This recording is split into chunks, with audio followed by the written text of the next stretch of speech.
Bonjour à tous et à toutes. Je suis très heureux de vous accueillir pour ce webinaire sur comment construire un raisonnement clinique partagé avec le patient partenaire. Et aujourd'hui, j'ai le plaisir d'accueillir Thérèse Psiouk. Thérèse, bienvenue. Merci à toi Martin et bonjour à tous ceux qui vont écouter.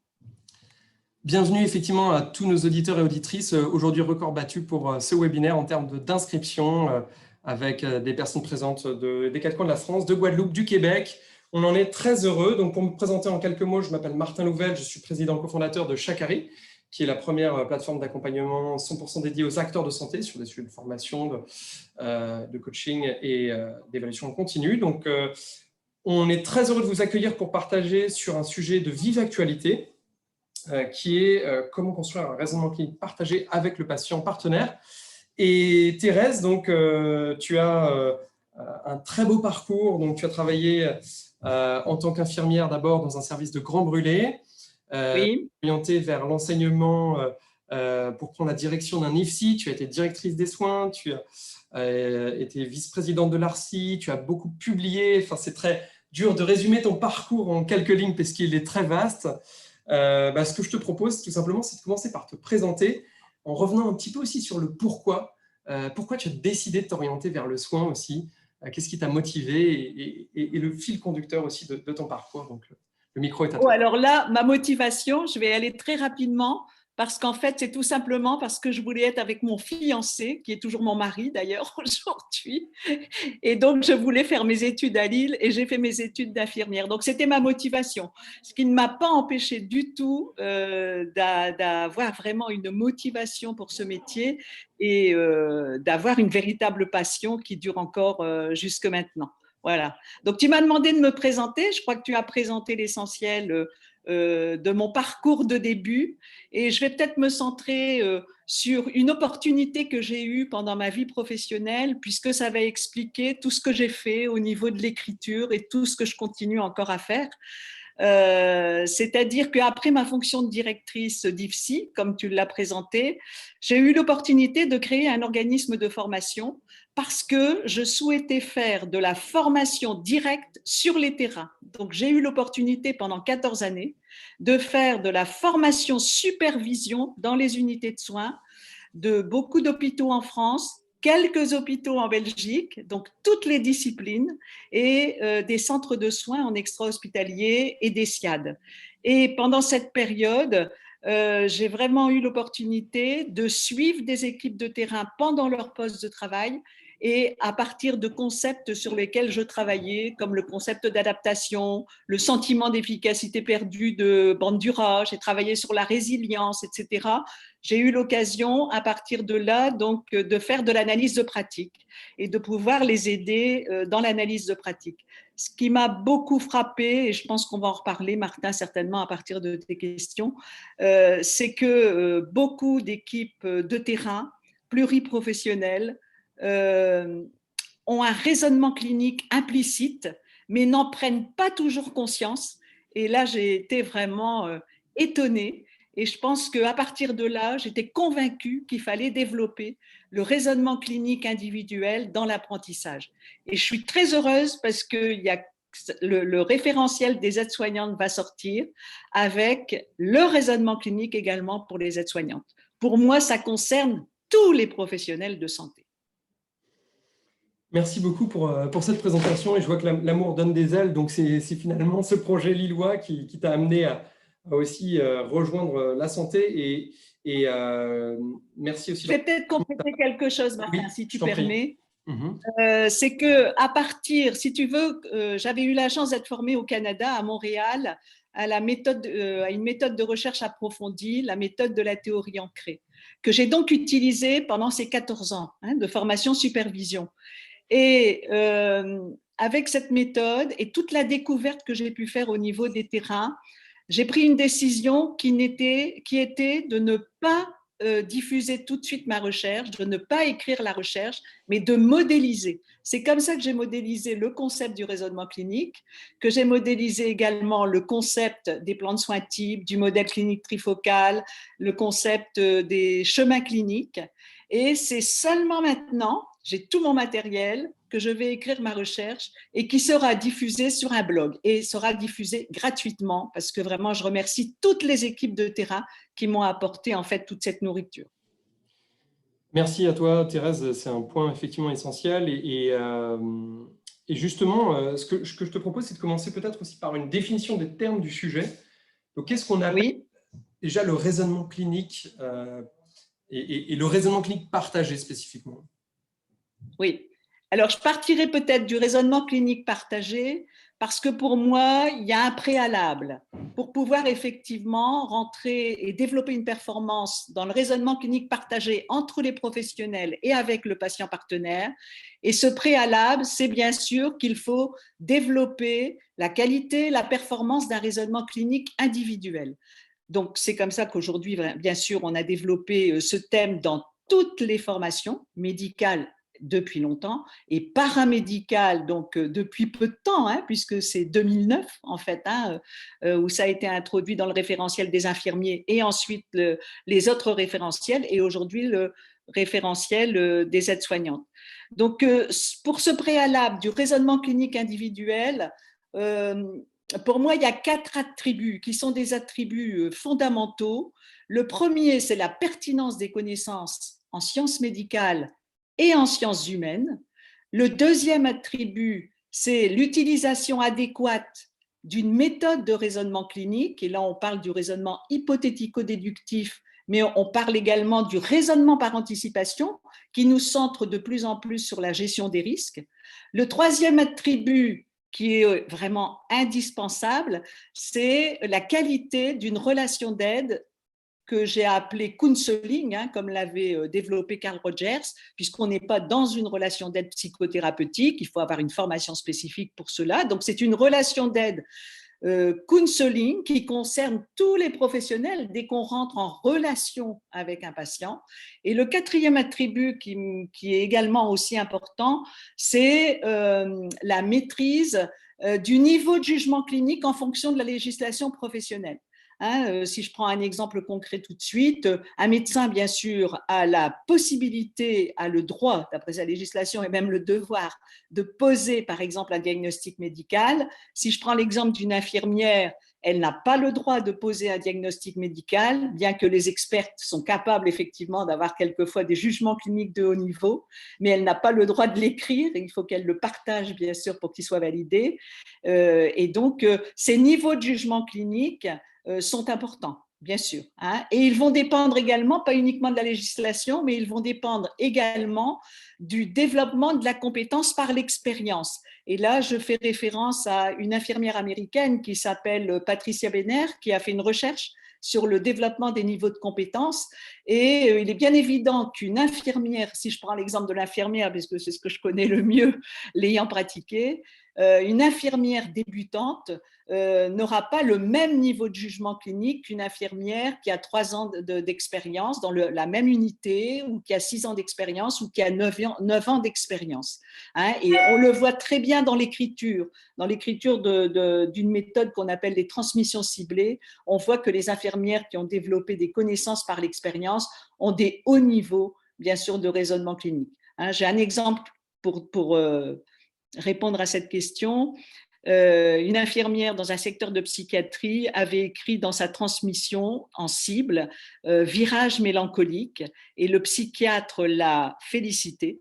Hein, puisque effectivement, avec ses connaissances acquises par l'expérience, elle avait tout à fait la compétence pour pouvoir identifier avec l'évolution des signes cliniques qu'on n'était plus dans une dépression, mais dans un virage mélancolique.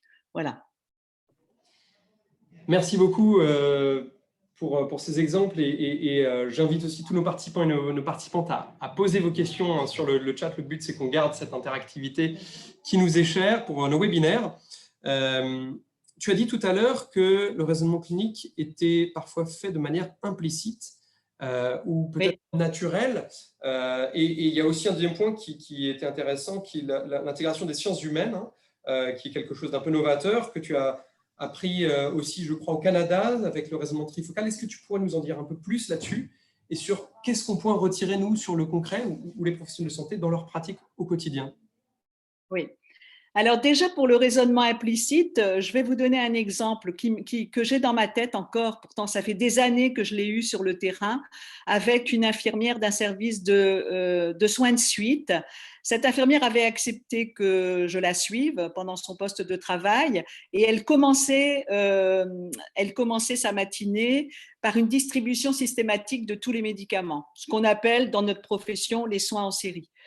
Et en la suivant, j'ai eu la surprise de voir que dans chaque chambre, elle avait un haut raisonnement clinique, puisque pour l'un des patients, elle parlait de l'évolution, par exemple, de sa brûlure. Pour un autre patient, elle l'interrogeait et avait des hypothèses sur ses problèmes de sommeil. Pour un autre, c'était une émotion sur laquelle elle parlait.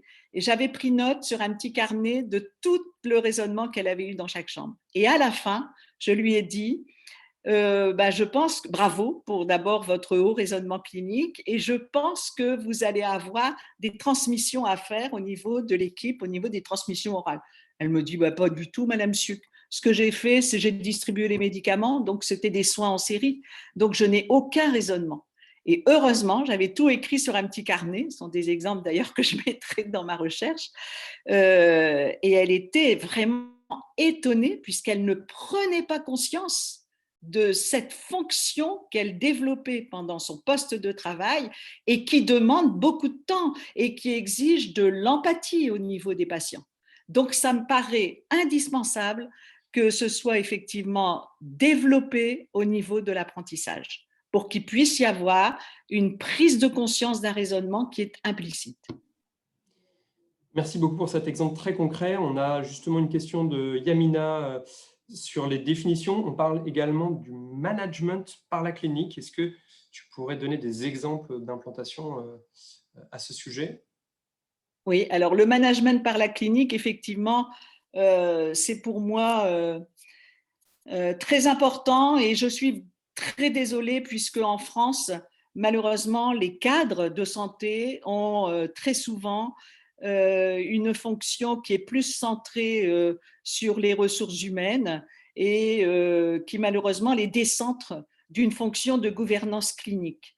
Donc, par contre, certains effectivement utilisent quelques temps libres pour pouvoir accompagner des équipes justement dans l'analyse des situations au niveau des patients, mais également pour la construction d'outils de coordination que l'on appelle des plans de soins types et des chemins cliniques.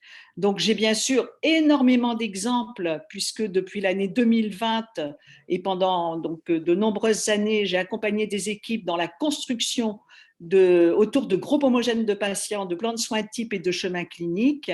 Et dans toutes les situations, c'était les cadres qui étaient les chefs de projet.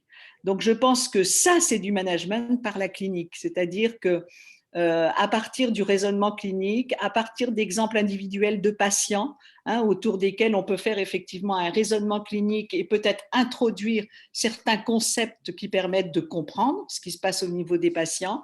Les cadres, effectivement, ça c'est une fonction de gouvernance clinique que j'ai vécue quand je suis allée au Canada. Je suis allée à Sainte-Justine chez les enfants, je suis allée à la Côte-des-Neiges chez les personnes âgées et là j'ai vu des spécialistes cliniques qui avaient une fonction de management par la clinique au niveau des unités de soins et qui allaient même jusqu'à conduire des recherches, bien sûr, à partir avec les équipes de terrain.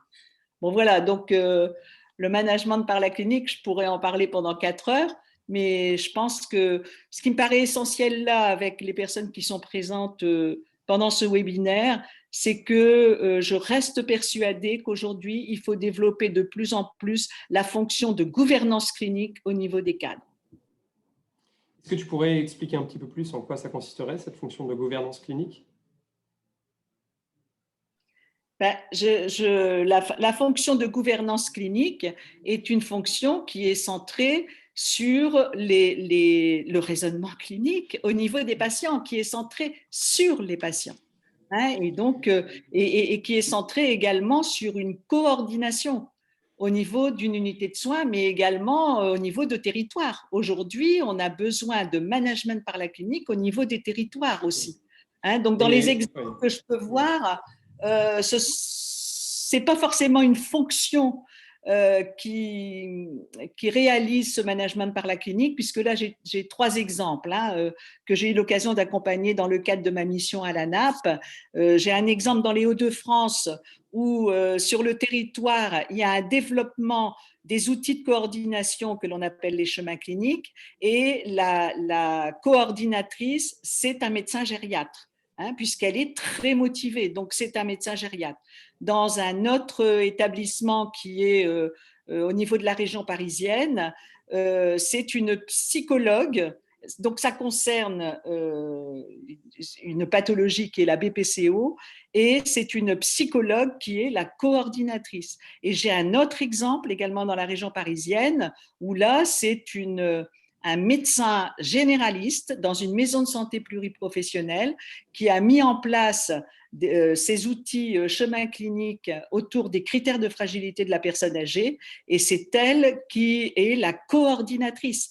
Donc aujourd'hui, ce n'est pas forcément un métier, mais c'est plus des personnes motivées qui ont compris qu'il fallait faire du management par la clinique et qui mettent en place donc ces outils de coordination.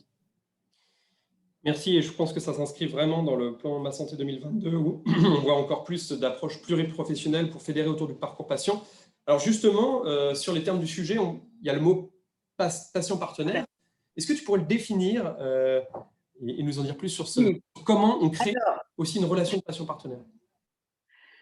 Alors, je rends hommage déjà à mon co-auteur qui s'appelle Hugues Lefort, le docteur Hugues Lefort, puisque nous avons eu l'occasion d'écrire un livre ensemble ayant la même idée au départ du patient partenaire.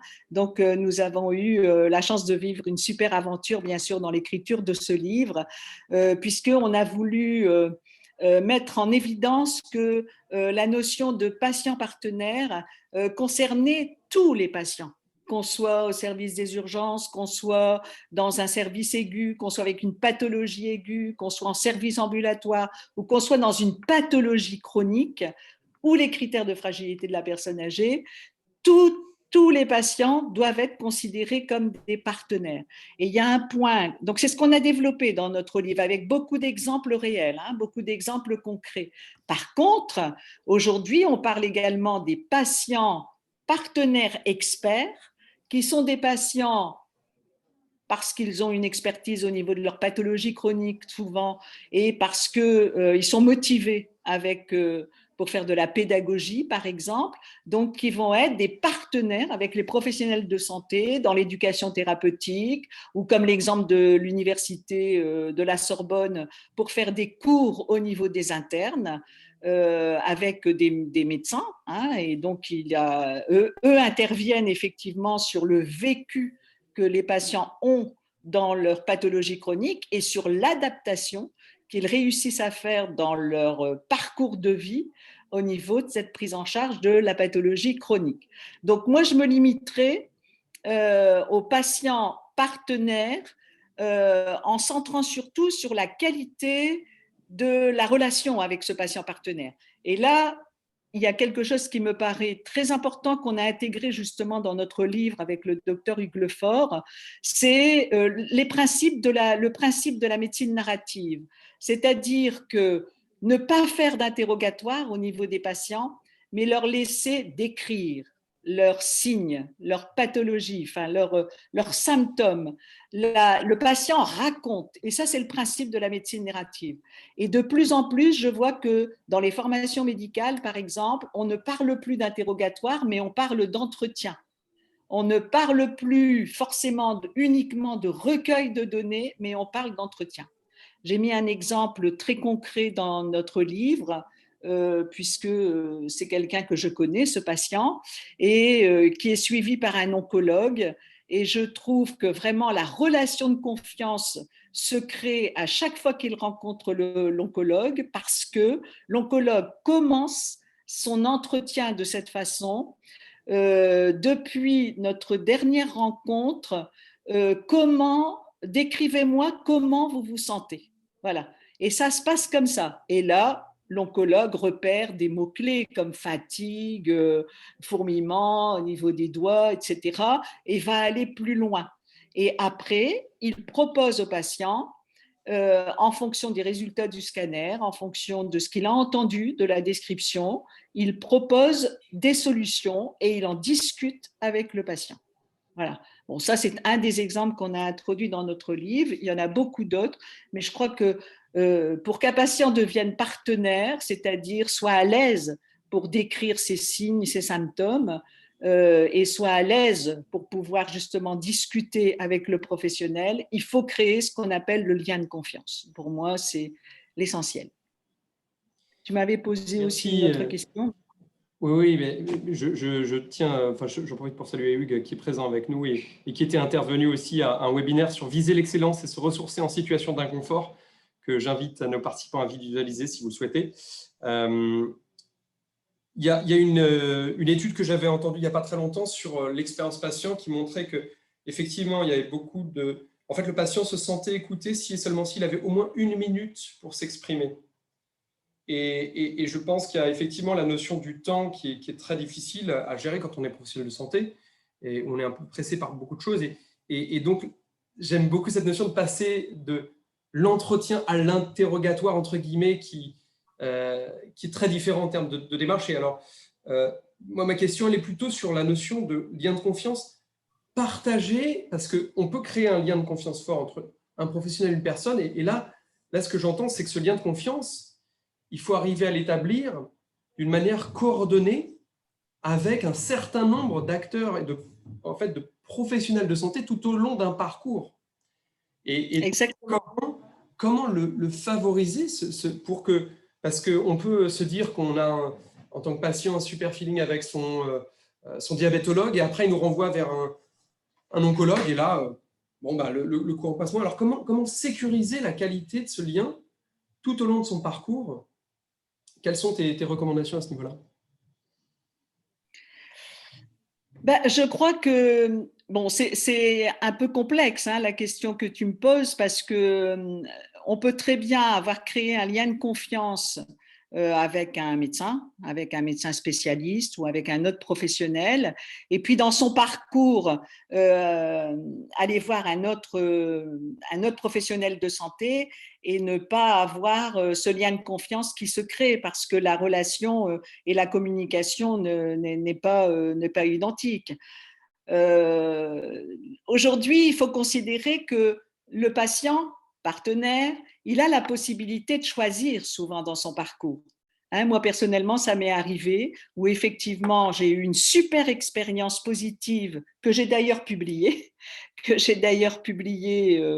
je vois que Yamine, Samy, je pense, j'ai vu son nom apparaître de la HAS, qui effectivement avait fait, à partir de mon expérience patient, elle avait fait une analyse et avait dit que c'était intéressant d'avoir une expérience patient positive développée comme celle-là, puisque ça nous permettait de repérer les caractéristiques hein, au niveau de l'organisation, au niveau de la communication entre les professionnels, etc.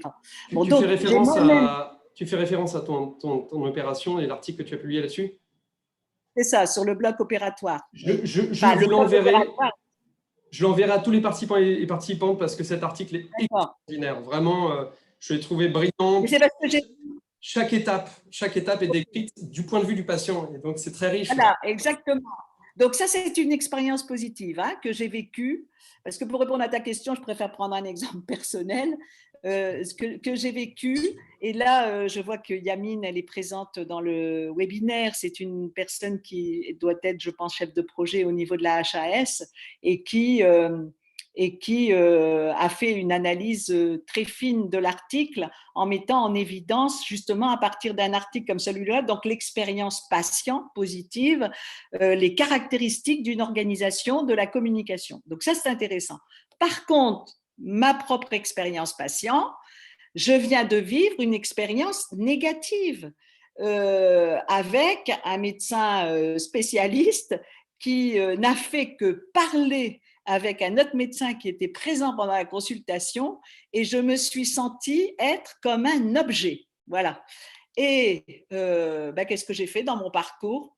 J'ai coupé, j'ai rompu, bien sûr, avec ce médecin spécialiste et j'en ai choisi un autre avec qui j'ai eu une expérience extrêmement positive. Voilà. Donc aujourd'hui, le patient partenaire, il faut faire attention parce qu'à la possibilité de choisir, nous avons la possibilité quand même de choisir et de pouvoir justement, si on n'apprécie pas au niveau de… Si on n'a pas la relation de confiance, qui moi me paraît vraiment essentielle, hein, si on n'a pas la relation de confiance, on peut tout à fait choisir d'autres professionnels dans notre parcours.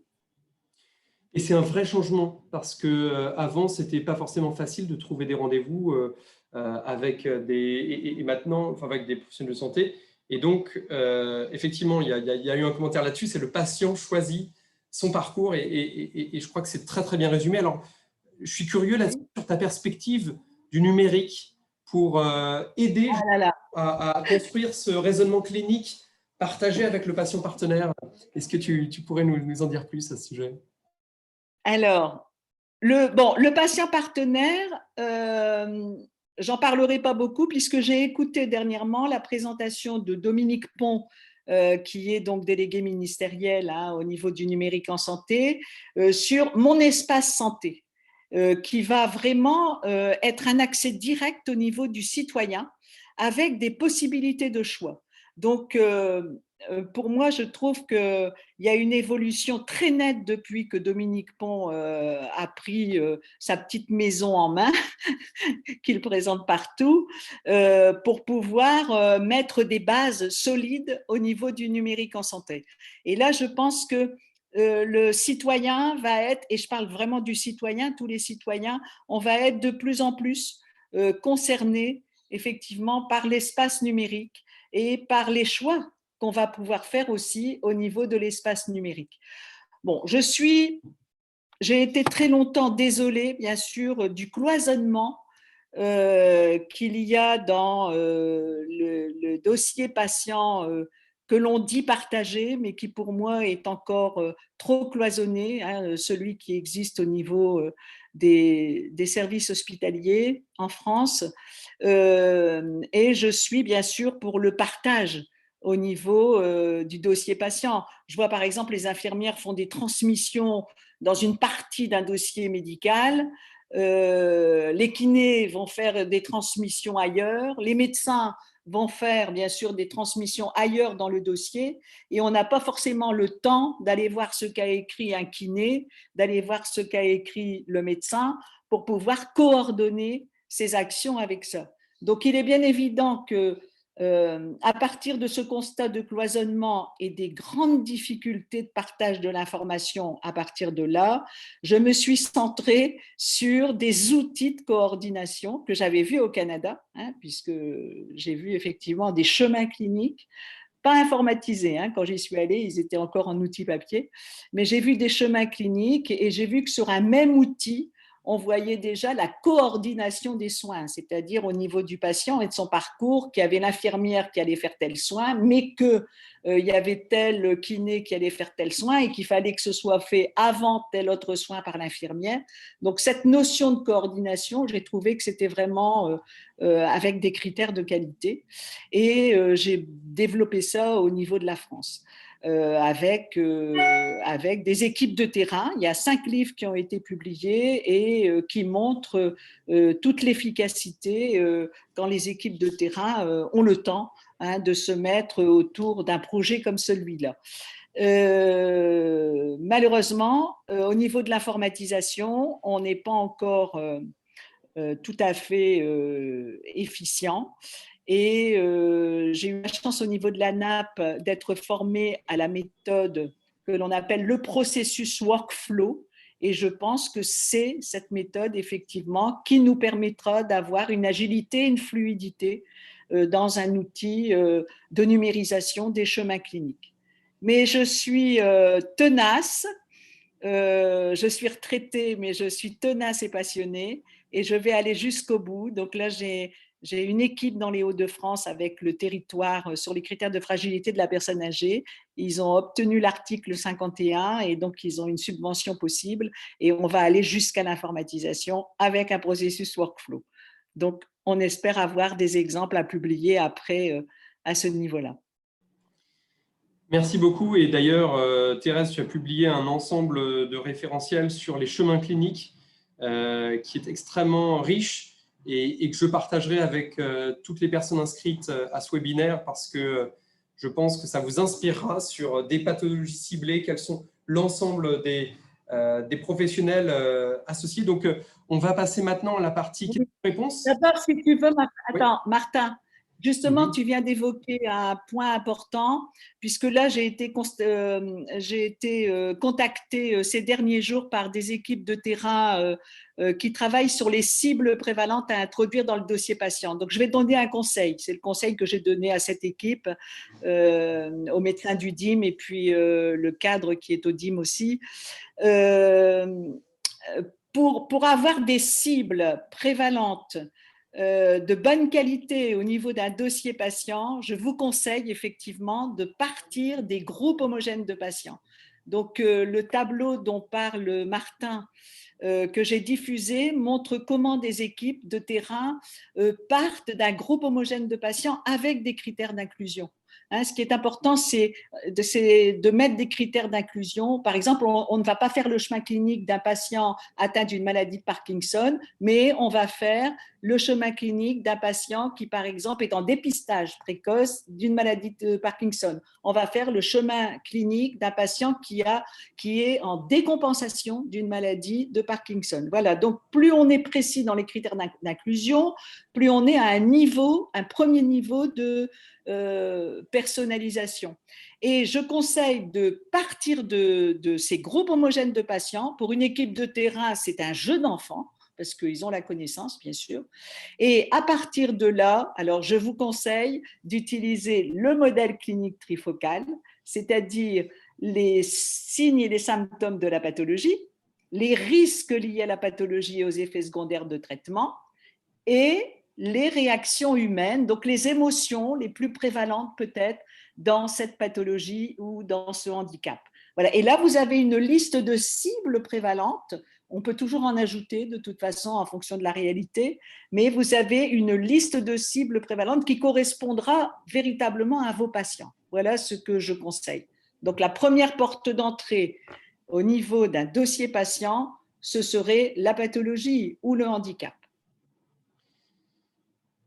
Merci beaucoup de donner autant de concret. Moi, il y a un élément qui est venu tout de suite à mon esprit, c'est parce que je suis concerné, j'ai des proches qui ont des problèmes de fertilité, par exemple, qui ont le souhait d'avoir des enfants, et je vois le parcours de patients à toutes les étapes, du dépistage jusqu'à des personnes qui ont choisi d'adopter ou parce qu'ils se sont rendus compte qu'il n'y avait vraiment aucune possibilité. C'est un parcours du combattant.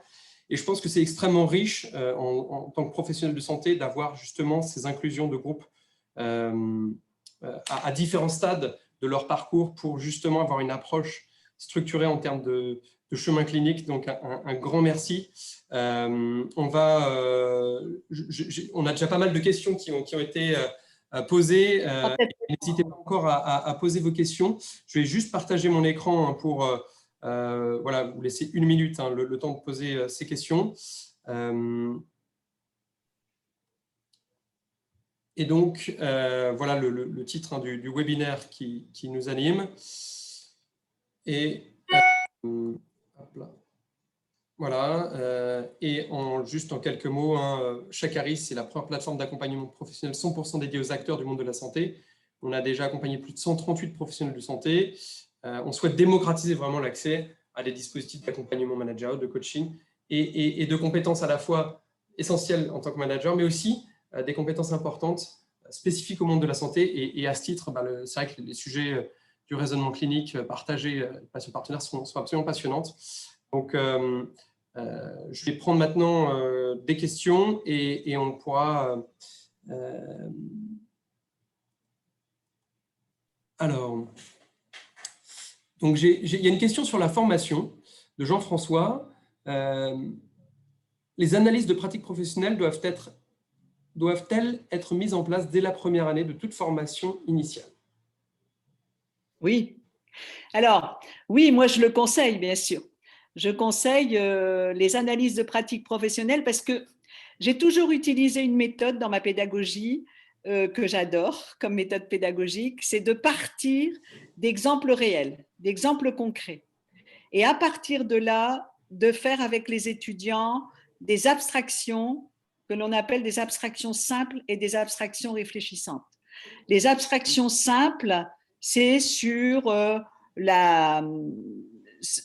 on peut être sur des abstractions simples, par exemple sur un soin, hein, puisque avec ce patient, on a fait telle action, donc on peut être sur une abstraction simple qui reprend effectivement les critères de qualité, les invariants de qualité, par exemple, d'un soin. Bon, ça sera des abstractions simples. Mais on peut être sur des abstractions réfléchissantes qui sont à un plus haut niveau, au niveau de concept.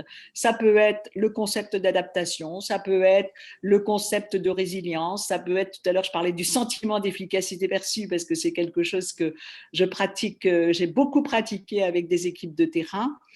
Et je pense que le fait de relier à partir d'exemples concrets, de travailler sur des concepts, de faire ce que j'appelle des abstractions réfléchissantes, ça permet aux étudiants de les remobiliser dans d'autres exemples après. Ben voilà, moi je conseille effectivement, tout à fait, le formateur doit travailler sur son niveau d'abstraction, voilà, qu'il peut faire en première année, qu'il peut faire en deuxième année, qu'il peut faire en troisième année.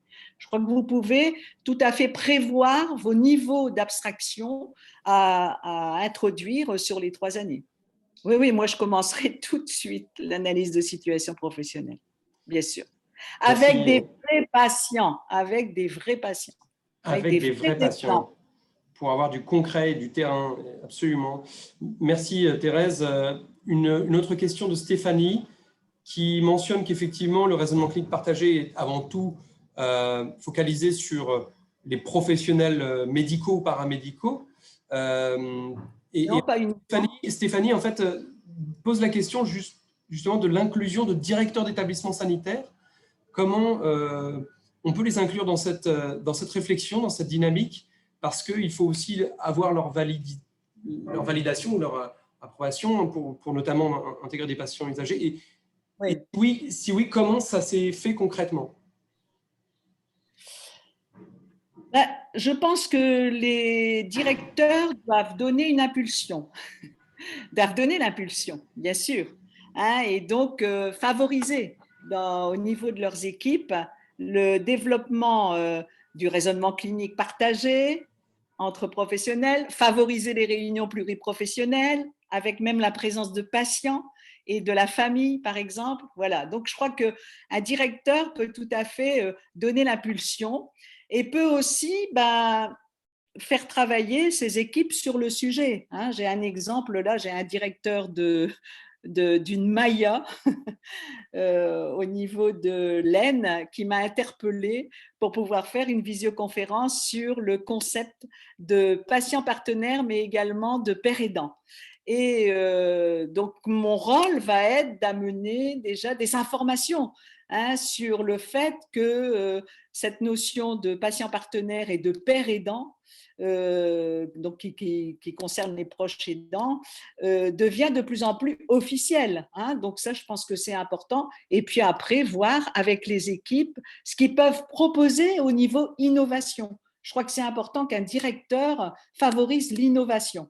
Parce que on voit très très bien, je me souviens du webinaire que tu as animé, Martin, avec Madame Villaume. C'est extraordinaire, quoi. Je crois qu'il faut vraiment favoriser cette innovation avec des propositions des équipes de terrain. Qui sont toujours des propositions qui sont toujours d'un très bon niveau, et je pense que c'est la meilleure façon pour éveiller la motivation et pour éveiller la participation effective.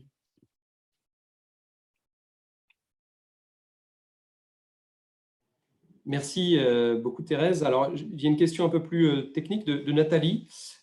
Comment faire pour éviter une utilisation automatisée des transmissions ciblées type?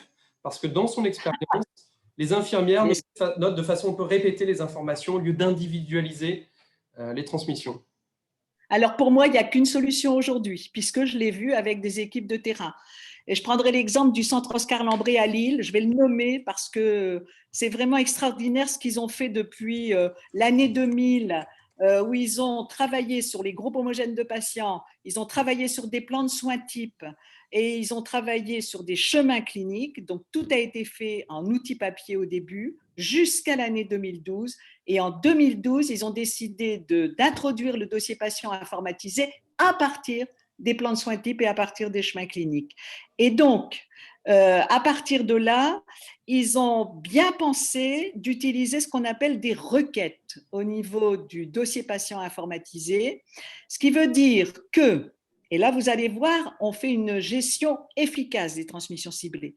À partir de l'outil chemin clinique pluriprofessionnel, à partir de l'outil chemin clinique pluriprofessionnel, chaque professionnel trace les actions qu'il réalise avec un patient. Si le patient est dans son chemin clinique, il n'y a pas de transmission ciblée. C'est inutile d'aller les encombrer. Si le patient est en écart de chemin clinique, je prends un exemple, au lieu d'être à risque d'infection, par exemple, il est à risque élevé parce qu'il y a un facteur de risque complémentaire. On va faire une transmission ciblée en mettant les soins complémentaires que l'on va faire ou les actions que l'on va faire qui vont venir s'inscrire dans le chemin clinique. Ou si le patient est en sortie de chemin clinique, là, il y a une transmission ciblée. Les transmissions ciblées ne sont pas encombrées, elles sont efficaces. Et là, au niveau du centre Oscar Lambré, la directrice des soins est allée jusqu'à vraiment mettre en évidence une performance médico-économique, puisque à partir des cibles, elle évalue les cibles. J'ai un exemple avec des patients qui étaient des patientes mastectomisées totales, qui beaucoup avaient une anxiété post-opératoire qui était difficile à gérer. Et la directrice des soins a remarqué qu'il y avait beaucoup de transmissions sur cette cible. Et ça, c'est les statistiques, donc les requêtes statistiques quantitatives qui lui ont permis de mettre en évidence que c'était une cible qui sortait très souvent au niveau de beaucoup de patients. Et à partir de là, le chef de pôle avec le cadre de service mettent en place une méthode d'amélioration continue de la qualité, c'est-à-dire des réunions pour pouvoir décider ce qu'on peut faire en soins complémentaires pour diminuer et gérer peut-être au mieux cette anxiété post-opératoire. Voilà, je vous donne un exemple, mais il y en a beaucoup comme ça. Et ma réponse, elle est directe aujourd'hui. Je pense qu'il faut des outils de coordination efficaces introduits dans le dossier patient que l'on gère en traçabilité et qui permettent de mettre en évidence des écarts et des sorties de chemin clinique. Et ça, on peut les analyser sur le plan statistique.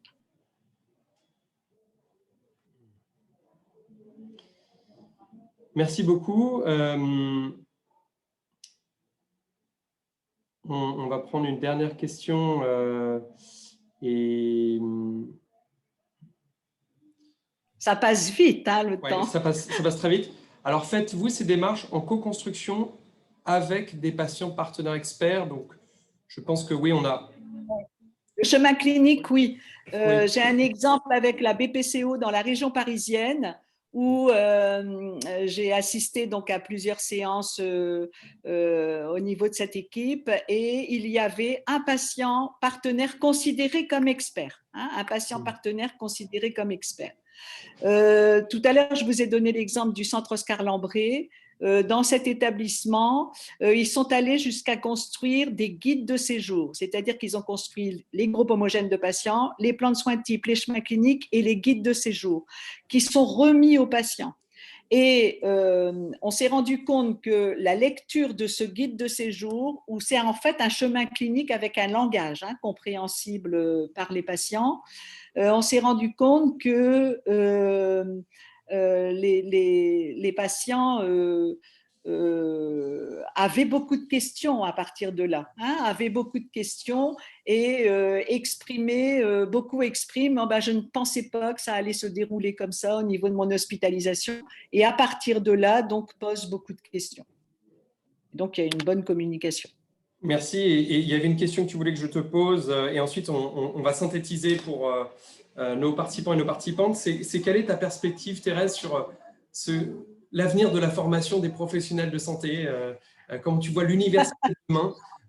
pour les professionnels? Alors, écoutez, je vais répondre directement aussi parce que je ne dévoilerai pas le livre parce que je pense qu'il est encore secret, mais j'ai eu l'occasion d'écrire un article. J'ai été sollicitée pour écrire un article, bien sûr, qui a un rapport avec le patient partenaire et le patient expert. Et donc, il y aura une quarantaine d'articles dans ce livre qui sortira. Et donc, ma conclusion, elle a été directe, c'est-à-dire que je crois très fermement au développement d'une université des sciences de la santé dans laquelle il y aurait toutes les formations médicales et paramédicales et également la formation de patients partenaires experts, pourquoi pas, et avec les patients partenaires experts qui, comme à l'université de la Sorbonne, effectivement participeraient à la formation, à certaines des formations au niveau du corps médical et au niveau des paramédicaux, des médico-sociaux, etc. Enfin, tous les professionnels de santé. Je pense que la santé est trop importante, la coordination est un indicateur de qualité extrêmement important pour moi et je pense qu'il faut aller jusqu'à une université de la santé. Voilà, je suis peut-être utopique, mais j'y crois fermement et j'irai jusqu'au bout pour défendre cette idée.